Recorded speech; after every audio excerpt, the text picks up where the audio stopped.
Dhaka polytechnic ও boutique শিক্ষার্থীদের মধ্যে সংঘর্ষ, আহত অর্ধ শতাধিক। দুই পক্ষেরই ক্যাম্পাসে অবস্থান।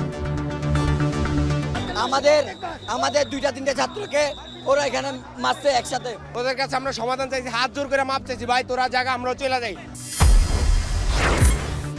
শত কোটি টাকা খরচেও হাতের ইশারায় আটকে ট্রাফিক ব্যবস্থা। নতুনভাবে ঢেলে সাজানোর কথা বলছে সিটি কর্পোরেশন। ওয়েট নির্ধারণ করছে, ওই কস্ট এস্টিমেটটাও তারা করছে। আমরা পেলে ডিটিসি এর সাথে মিটিং করে স্থানীয় সরকার বিভাগ যেভাবে পরামর্শ দেবে সেই অনুযায়ী আমরা এগুলোকে ফ্যাসিলিটেট করব। নভেম্বরের শেষে চোখ রাঙাচ্ছে ঠান্ডাজনিত রোগ। বেশি আক্রান্ত শিশু ও বৃদ্ধরা। ডেঙ্গুর লক্ষণে বাড়ছে শঙ্কা।